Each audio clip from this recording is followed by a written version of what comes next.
Hello, hello, and welcome everyone. My name is Ellen Wagner. My pronouns are she, her, and I welcome everyone to this next episode of The Conversation Room. Today's topic is very exciting. It is called Expressions of Resistance, Queer Performance Art, and the Call for Genuine Change.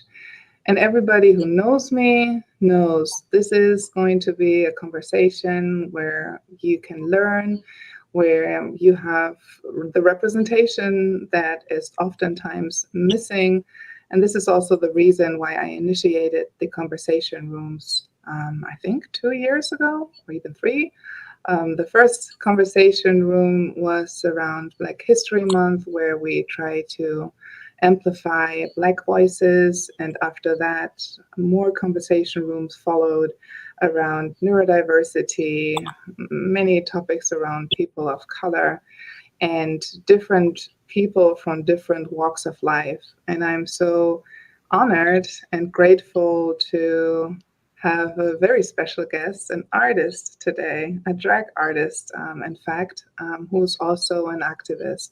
So, Sasha, you can introduce yourself in just a minute, and I'm just going to explain everyone who's tuning in today for the very first time how this formats work. So, the conversation room is a 1 hour format, which is hopefully not just a monologue or a conversation between the two of us here in the room, but also with you out there. So, no matter from where you're tuning in, it would be super nice if you would use the chat to interact with us. You can share from where you're tuning in. You can share your feedback. You can share your questions, and we might be able to answer your question during this conversation. And what else do I want to say? Yeah, maybe a little bit about myself if you don't know me yet. I am currently located in Princeton, New Jersey, which is at the US American East Coast.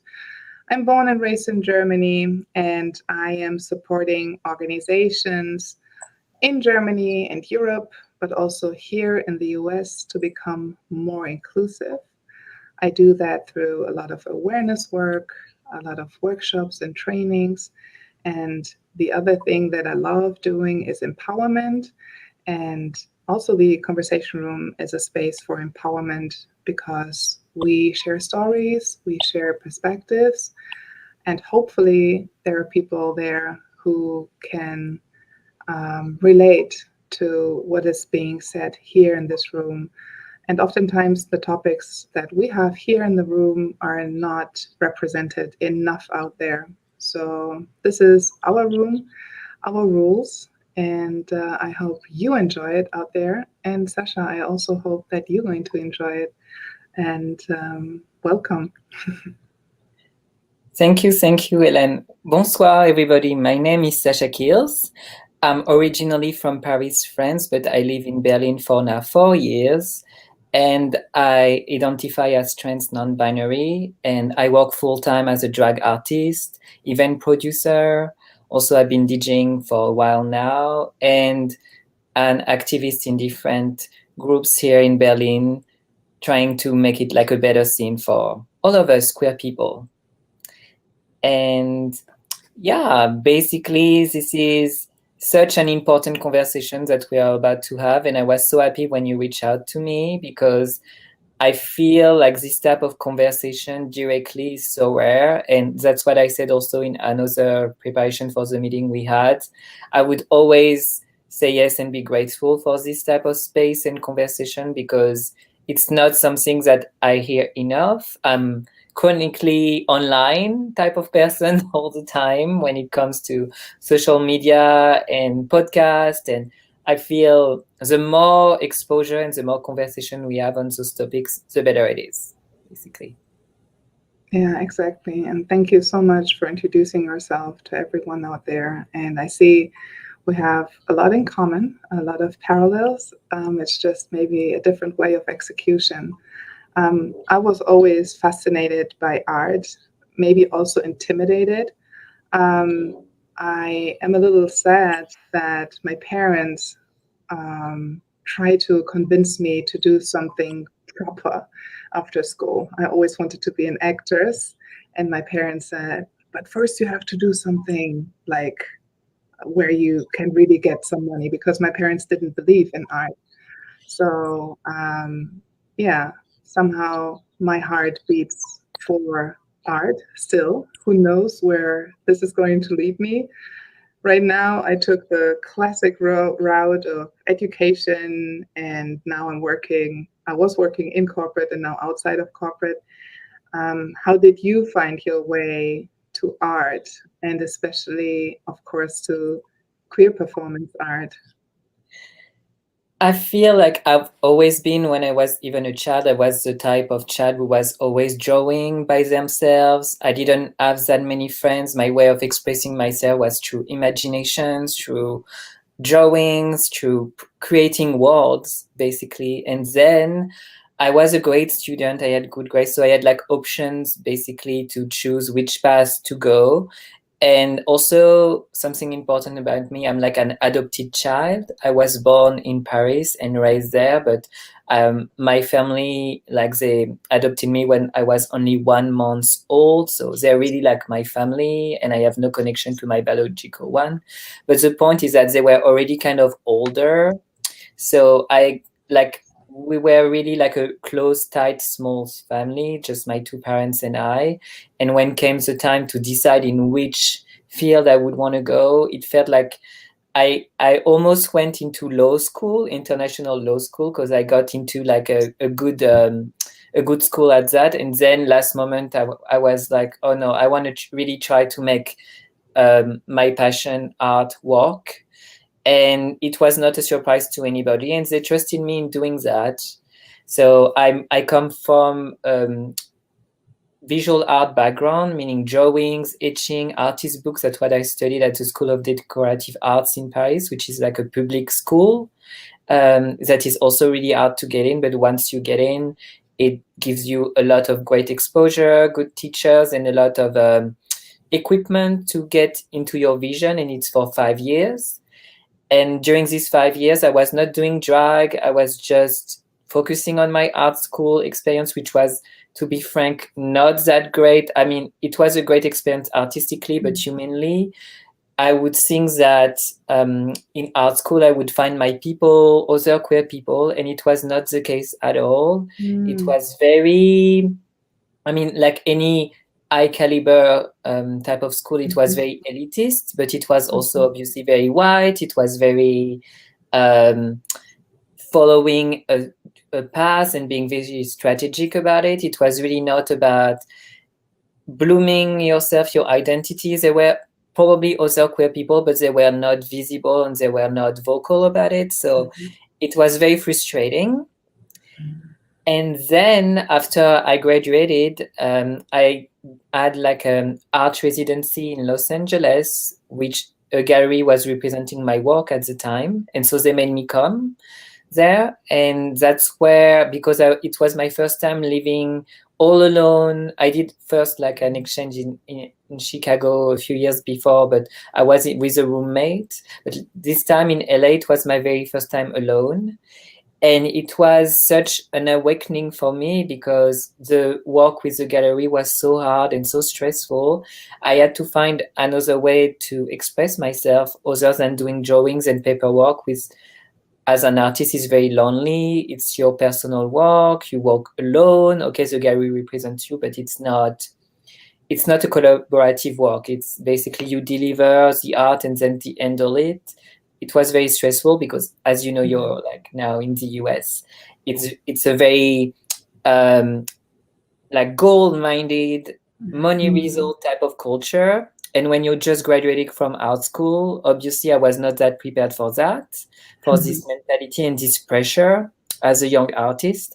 So by going out in West Hollywood to the gay bars, that's where I saw my drag performances. I knew what drag was before, but in France, back in the day, um, like drag was very mostly old school cabaret, meaning it was more celebrity impersonation than creating a full character or having a performance with a message that is current.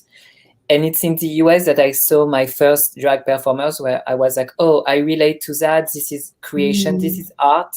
So I didn't know anybody there. So I just signed up for an open stage, and that's how I started. Wow. 10 years ago. Wow. I hear so much courage speaking from you. I mean, this is, yeah, I feel that you were very courageous to follow your passion at that, let's say, early age after school, because so many people don't know what they want to do. And especially if you have options, and you had the option to go to law school. And I bet that you had this inner voices from your parents saying, oh, this is really great. And they were excited.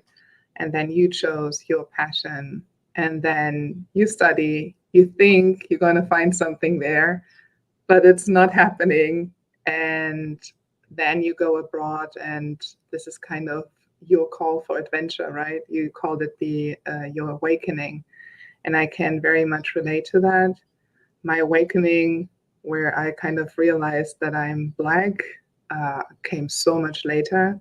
I'm also adopted. My parents were also a little older, because, yeah, they tried to get children. It didn't work, and it also takes a long time till you can adopt your first child. So I adopted 2 children. My brother is white. My family is all white.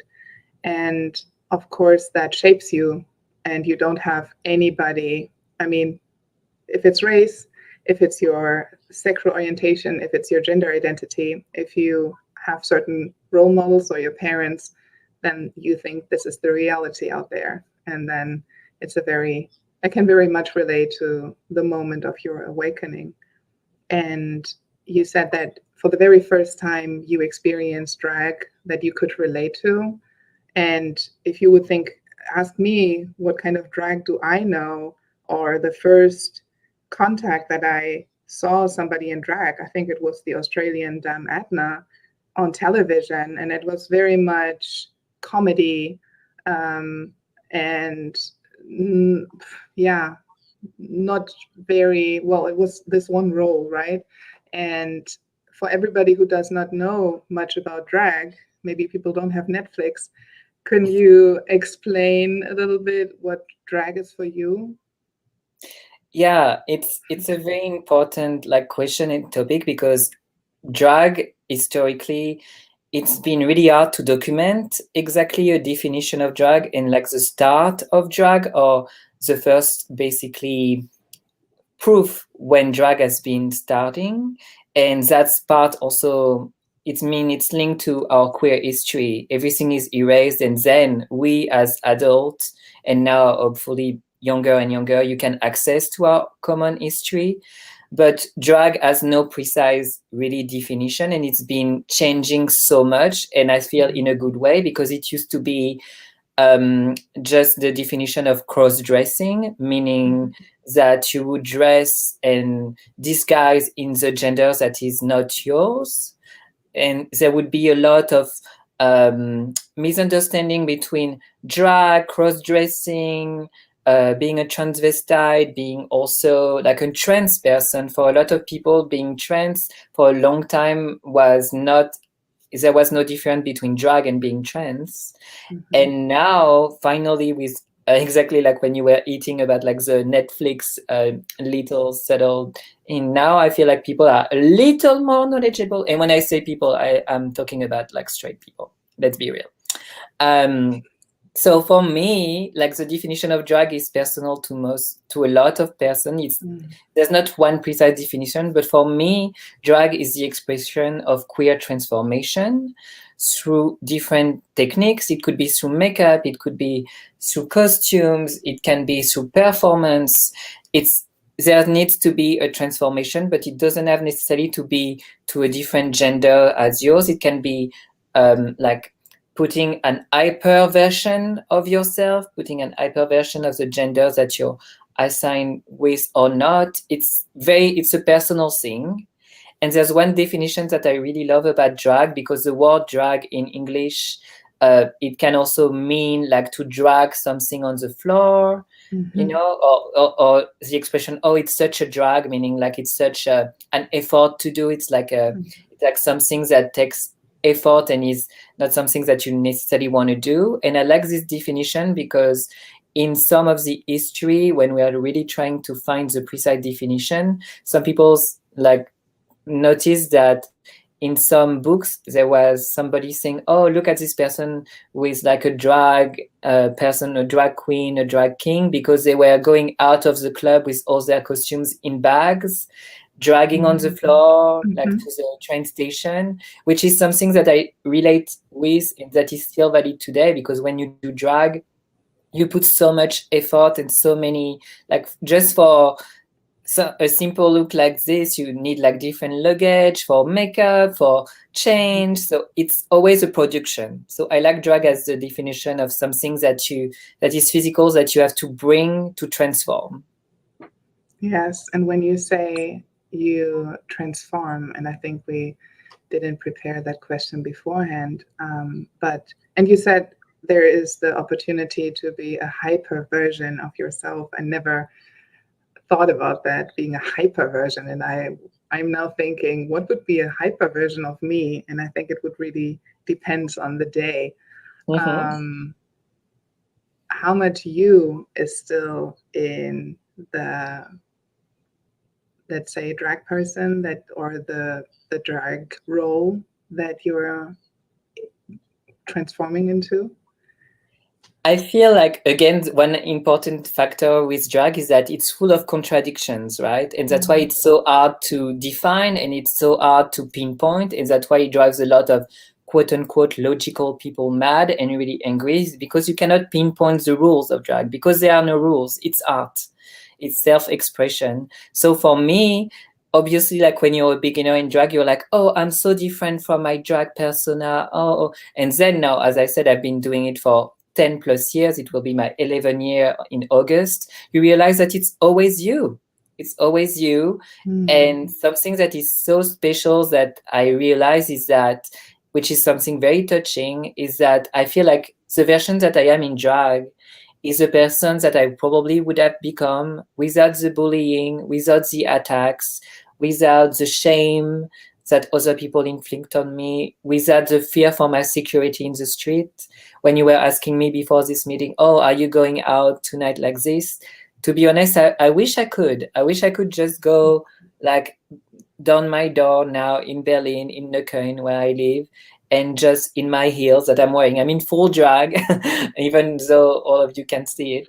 And I would just go like uh, to the S-Bahn and live my best life, but it's a risk, and that's why I feel like drag is. Some people feel like it's an illusion, but I truly feel that you're, as a queer person, at least, you're really showing who you truly are and who you would be if this world was accepting.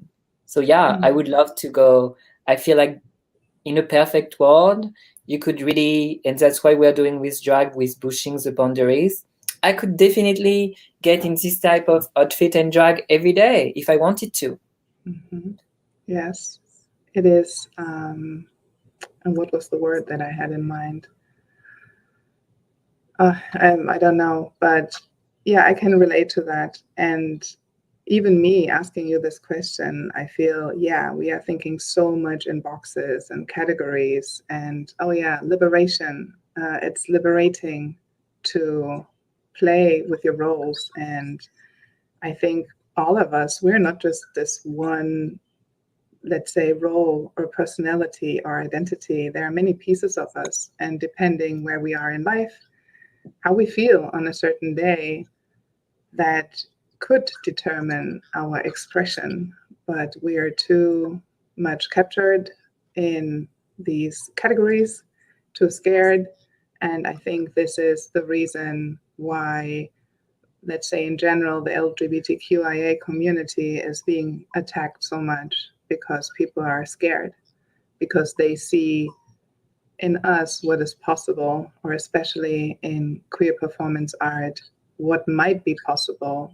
And I think they're just envy. but they express it through hatred, and they cannot express it in any other way. So yeah, I totally agree. It is dangerous to express yourself or to be your authentic self. And I think it's very important that we have this conversation, because the corporations that I'm working with, they are always saying diversity, equity, inclusion, and bring your authentic self to work. Who can do that? Nobody really can do that, because you get judged immediately, right? Because you get put in a certain gender box, and they're normally very binary, and everything that stands out, yeah, just gets criticized or is not understood.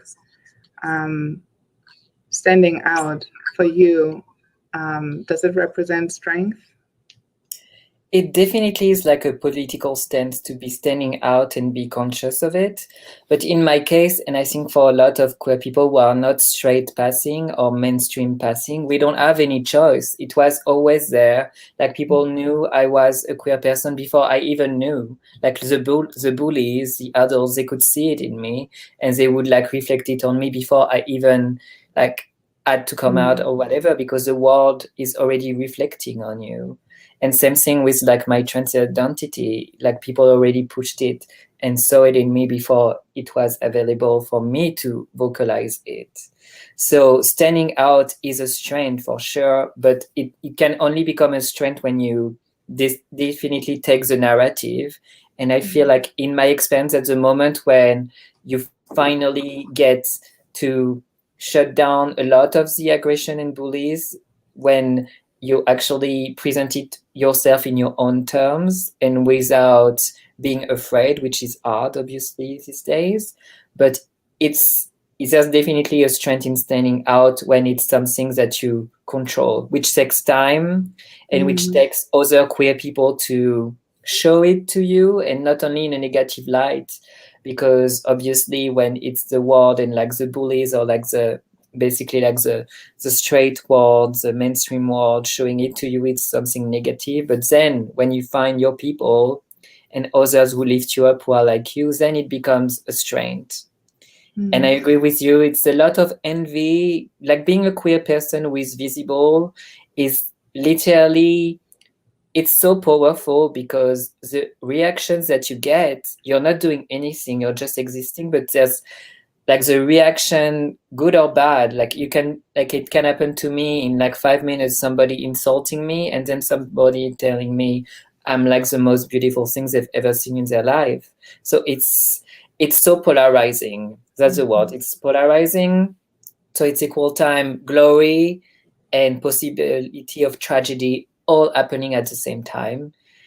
And there's beauty in that, and there's tragedy in that. It's both. And that's why I feel like in queer culture we have this, at least also me, like this relation to the macabre, to death, to very dark themes, because since we've been alive, we have to deal with this impending doom all the time. But it makes us also appreciate like the moments where it's safe and we are together. It's a long answer to your question, but yeah, I definitely think standing out is, I find strength in that. And I'm definitely not the person with someone who likes to assimilate or to camouflage at all. But I feel like it takes also a special type of personality to do that. And I don't blame other queer people to, like, for their safety or like to turn it up and turn it down. I'm always turned up most of the time. But that's more a personality thing, I think. Yes. Yeah, I like that. I like that a lot.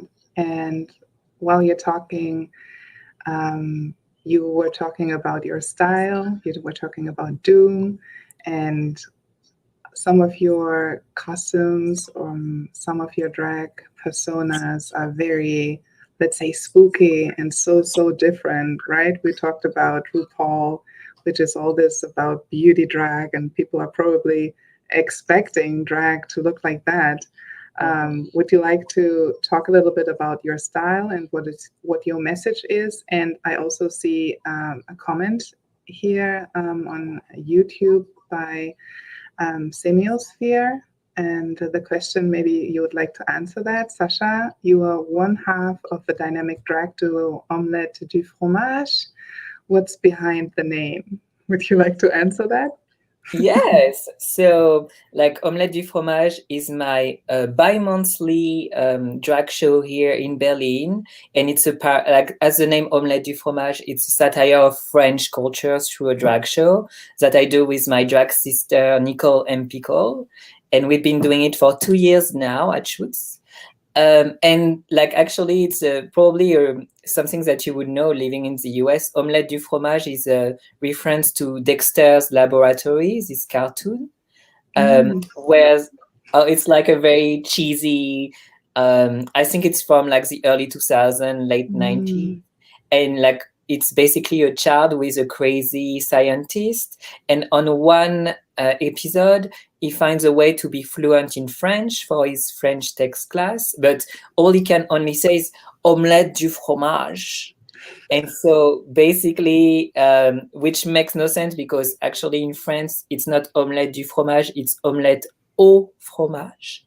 So omelette du fromage is a wrong grammatical, it's really bad.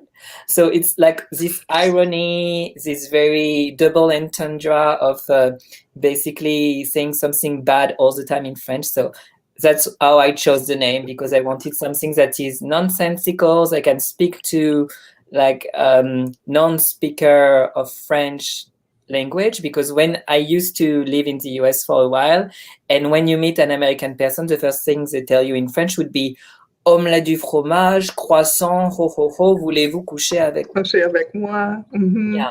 So I wanted something stupid, silly, and funny. So yeah, that's the reason with the name.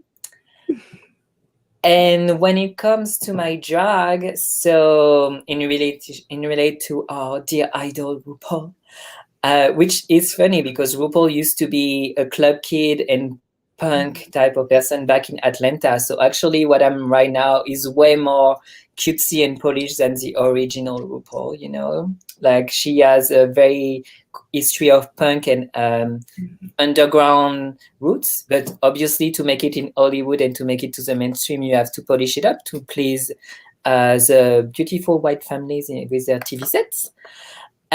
So my drag is, from the beginning, it was never about passing as male or female, man or woman. As I said, I come from like an artistic background, so my references are movies, visual artists, music. So even my very first performance, I was dressed as a giant pink rabbit on a very hypersexual song, up tempo.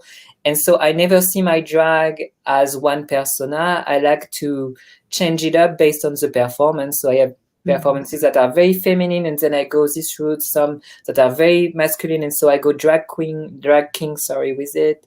And sometimes I go totally abstract, dressed up as a giant toilet or whatever my imagination goes to. And that's the message of my drag, is that there's no limit in expression, in transformation. And I like to go beyond not even gender, but species. I can turn into a cheetah. I can turn into anything that serves the purpose of my performance and what I want to say. I love that.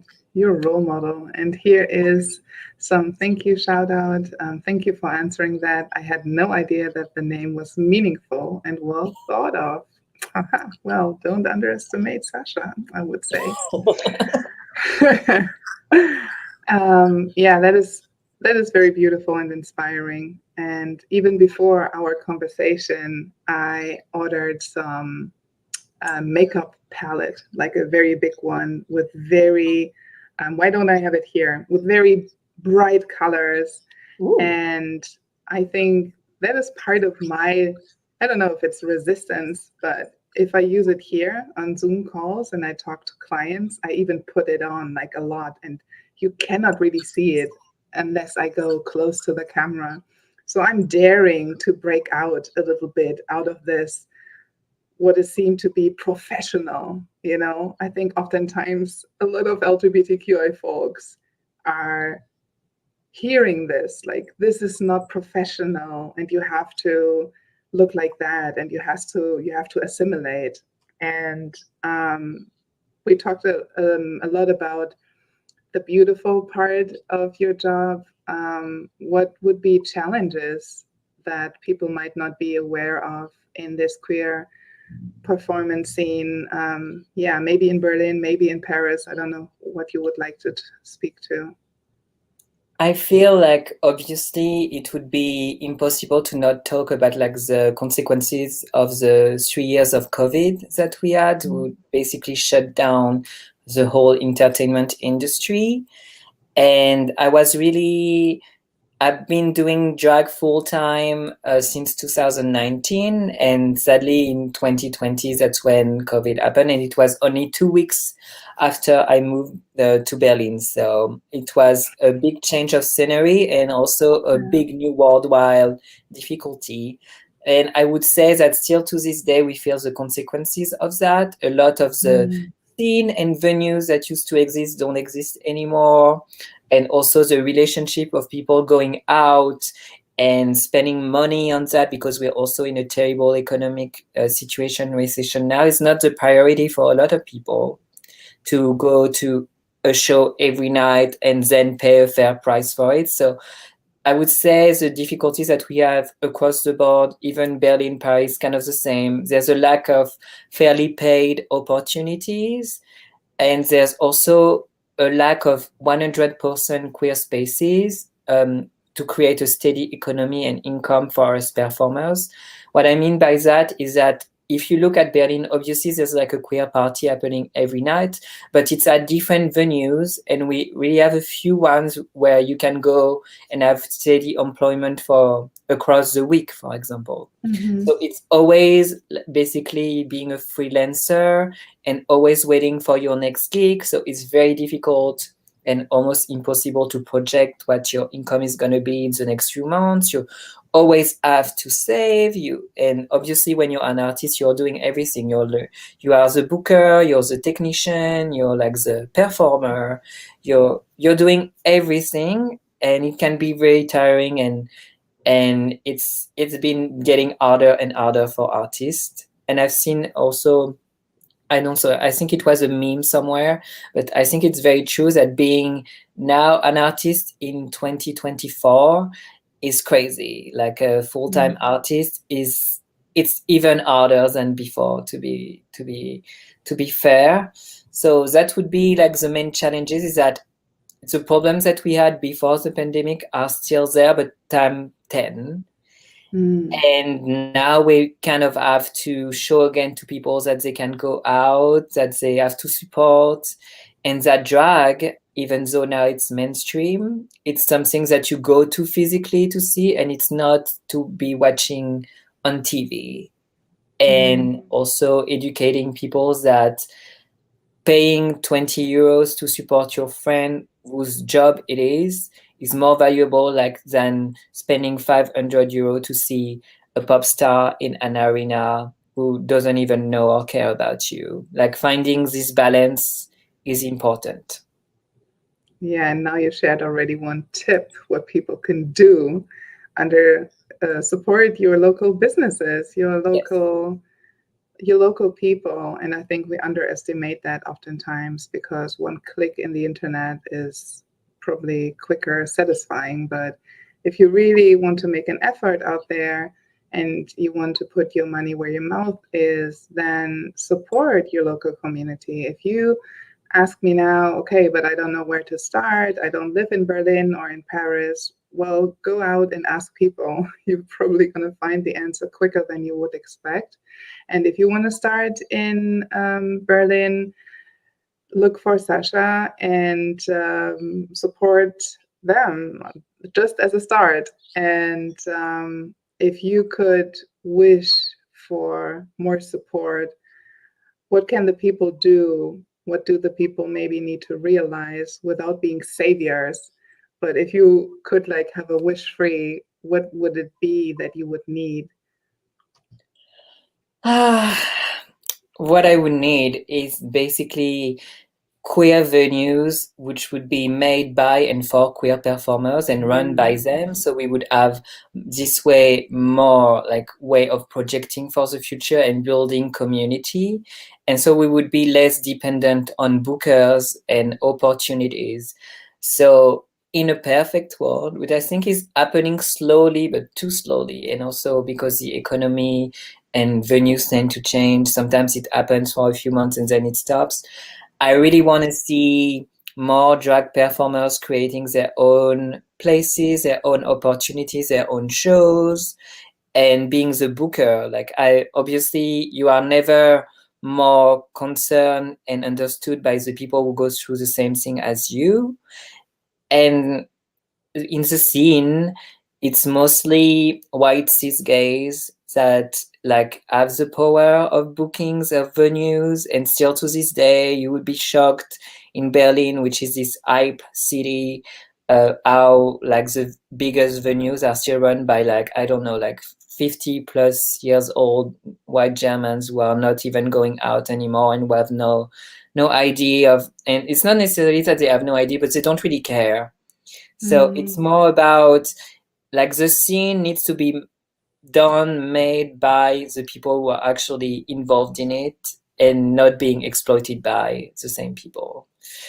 And there are initiatives who do that. There are people who are changing that, but it needs to be a steady thing and not something that we have to look out every few months. What's the next thing?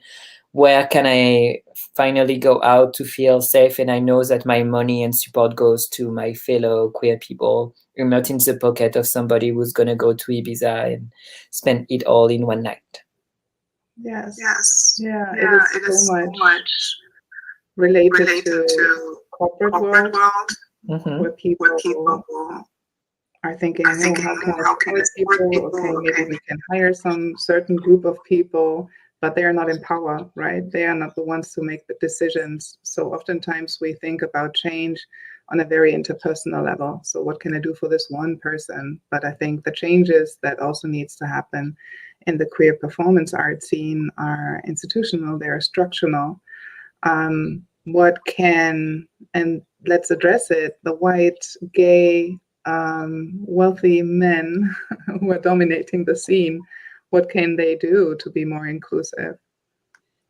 I feel exactly like what you just said. The change can only happen if the people in the decision making and with the highest position are the ones that are concerned. So I would say if there's a position at the same level or a little bit below, if there's no other opportunity, but not, it's just about stopping like the virtue signaling that we're seeing of having somebody for one project or one party or what event organizer and making it like a steady thing. Like get queer people who are like involved in the scene, in positions for programming, in position for making like the monetary decisions. That's how it's going to change. So like those people who are in this position, and that's something that I also wrote like in the book that maybe connected us, which was like this book about the presence in white spaces, is that there's no way this is going to change if nobody gives out some of the power that they have, some of the positions that they have, which is a tough thing to hear for some people, that they may have at some point to leave this position to somebody else. But it's not by gatekeeping and by just virtue signaling for a few events that it's going to change. There needs to be a change at the top. And obviously those people at the top, they don't want to leave the position after being so comfortable and so privileged in this way. So in a perfect world, it would be, okay, let's do that. But obviously they don't want to. So the other solution is obviously to start from scratch, but it takes so much time. And there's also, by starting from scratch, obviously the other people pay attention and try to stop it, because then you become like a competition in a way. So it's a complicated issue, and I've seen some people trying to do it, but it's when it really gets to the nitty gritty and it's like, okay, then give me this position when I can actually make change and secure myself and my life, then they don't do it. Mm. Yeah, I think you said earlier that people need to be concerned. And I think this is the hardest point because they don't see your life reality. You say when you, or let's say us, if we need to bootstrap projects or stuff, it is so draining and it takes so much energy. You just said that you have so many roles, being the producer, being the makeup artist, being the custom designer. You're the person who drags the costumes to the venue and like all these things, and then you have to deal with microaggression, with all this oppression, and then you're supposed to lead the change. This is a lot. That this is why we need allies. We need people who support, but not only support because it's the right thing to do, but because they're themselves are concerned and they feel that this really is the right thing to do. And I think if people would start reflecting on where they are, what kind of privileges are, so what kind of lack of obstacles or challenges they have in the way, and other people are fighting much more, they could use that energy that they have in order to support others and to make way and to make spaces available and to also share power. I think you don't have to really give up power. And oftentimes people think this is this zero sum game. It's like a cake.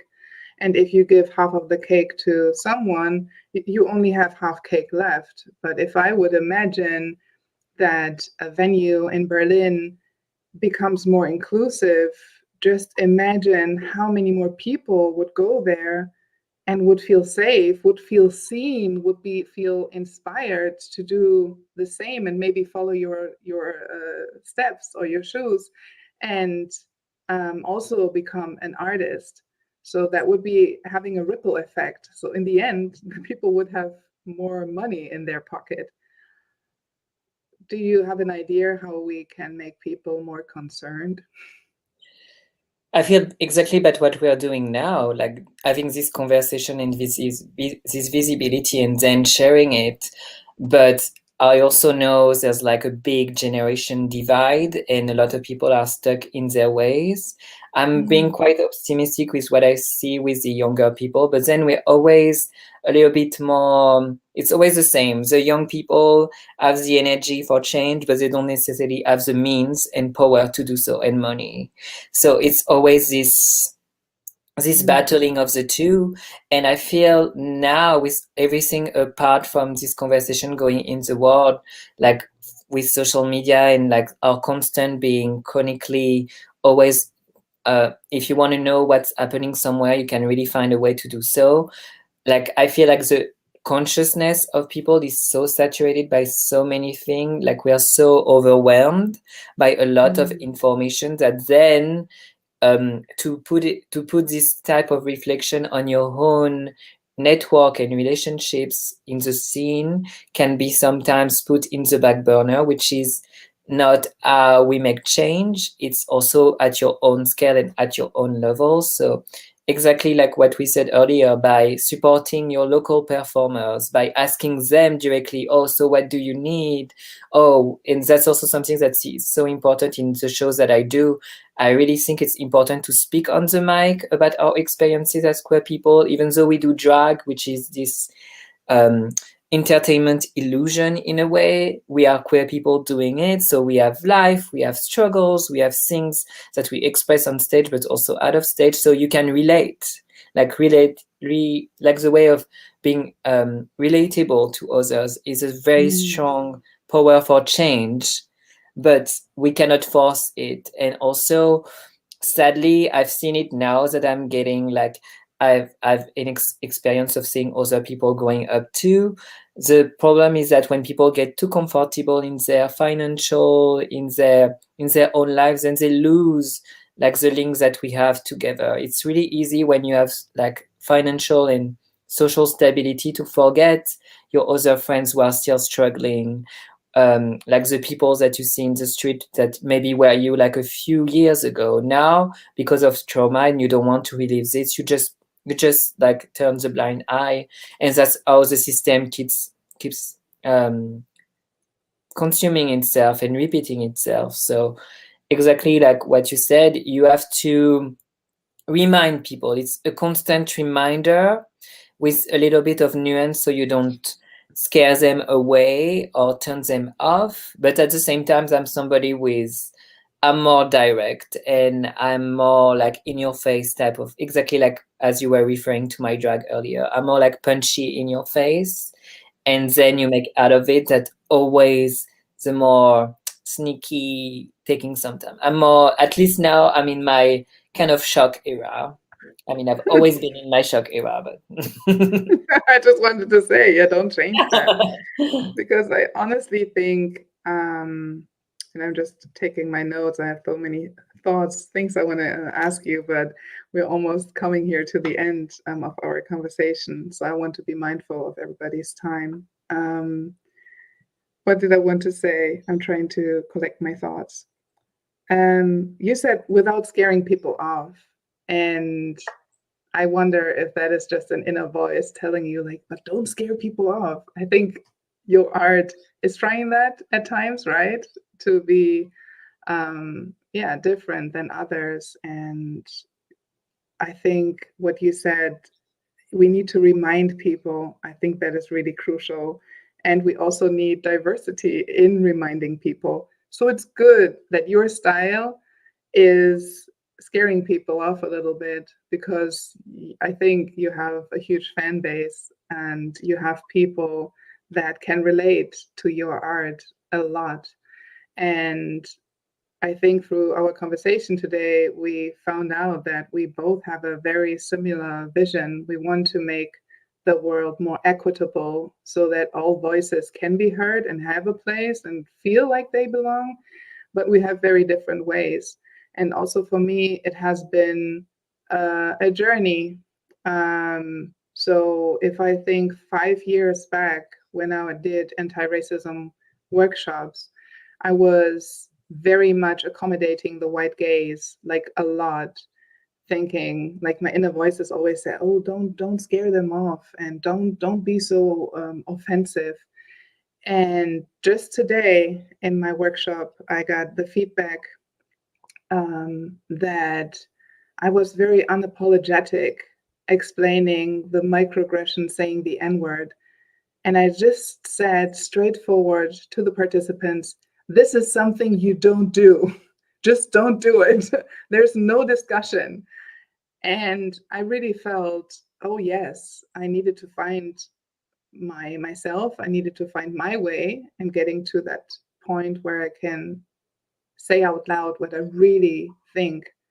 And that person that gave me the feedback also said that oftentimes today we are just, how do you say that? Tipping around the real topic. yeah, Toe like tipping. going around the bush.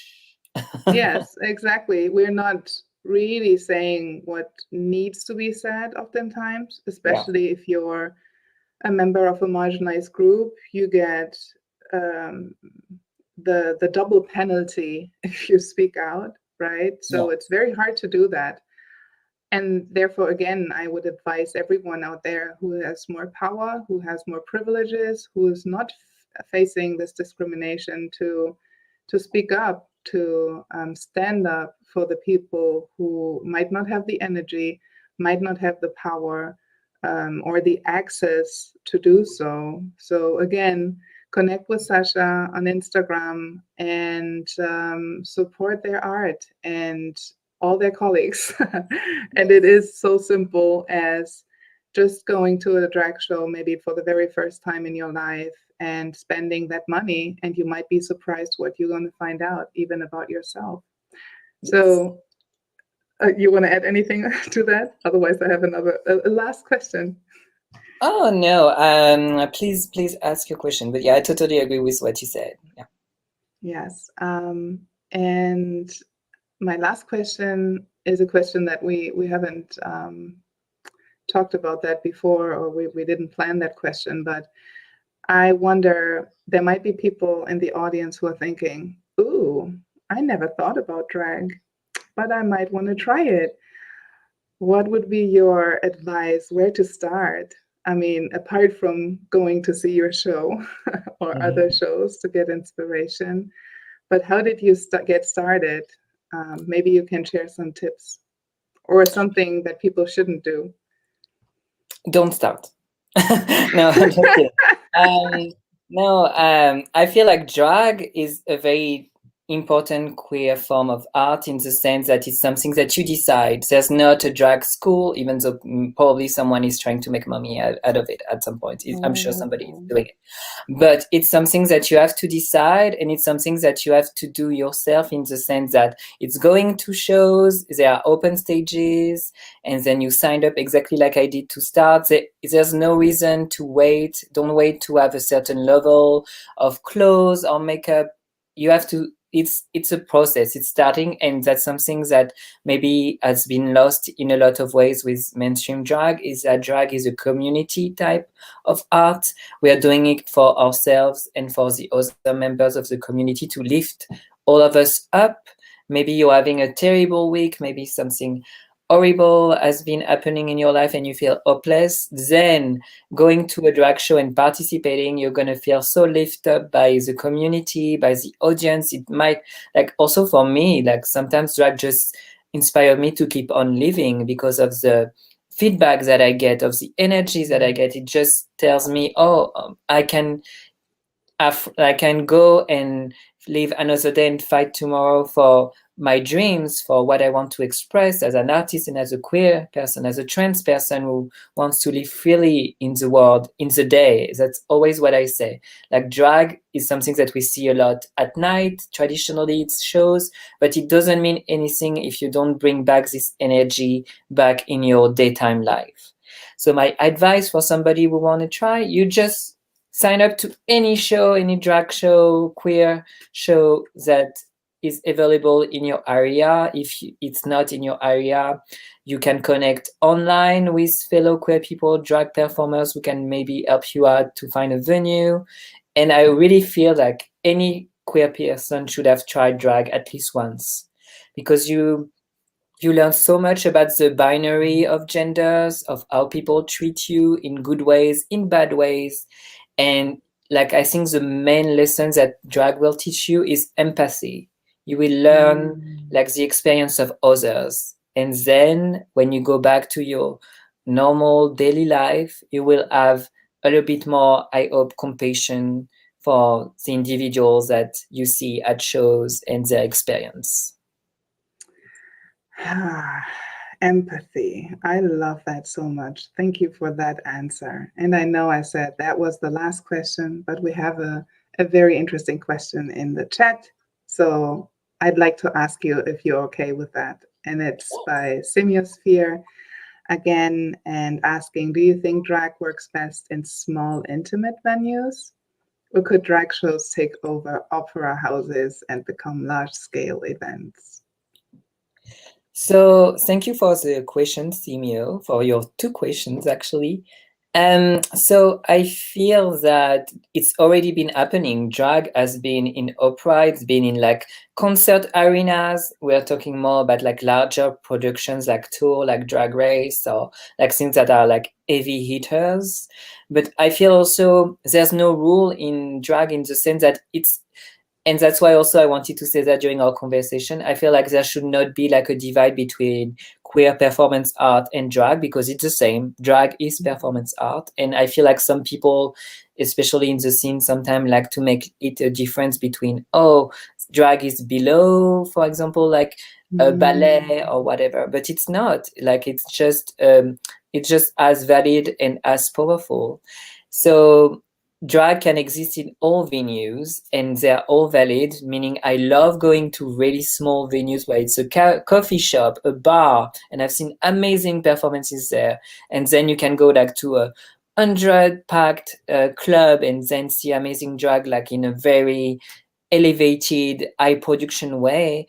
So as any performance, they work all in different settings, and it's more of a personal choice. And personally, I like to see drag in all different venues. It's this way it doesn't get any boring, and then it also makes it exciting. Drag should be as any type of performance art everywhere. Put it like in opera house, put it like in theater, put it in like your doji bar across the street.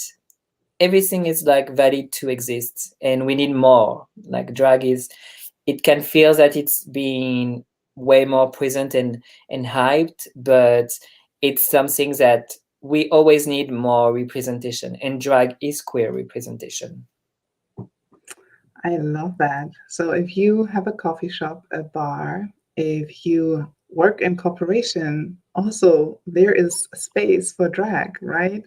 I live in the US and we have local book story drag shows, or not shows, but storytelling time, which I also love, so that the little ones can also see some role models and can see what they can become.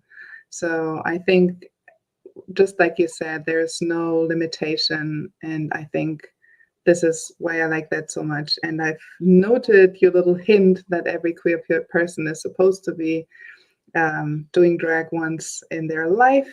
I would I will, hope so. I I would will hope so. follow. I will follow, definitely. And yeah, wow, my heart is filled. I, yeah, learned a lot new things, and I'm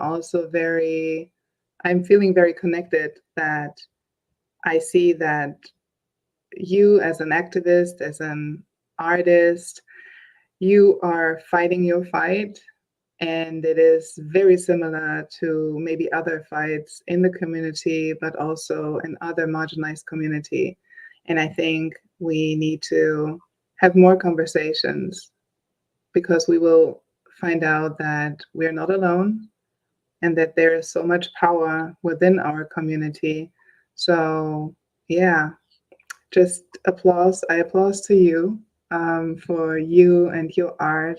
Thank you so much for coming to my conversation tonight. I also want to thank Ilias, who's in the background feeding the chat. And thank you for everybody who was watching. If you like that conversation, recommend it to your friend. Don't recommend it, just send it to your friends, send it to your colleagues.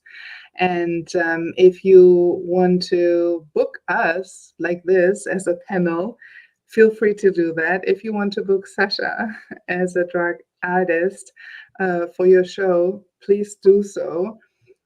Spread the word. And this is it for today. I'm really looking forward to the next conversation that we're going to have. And I will just share when this is happening.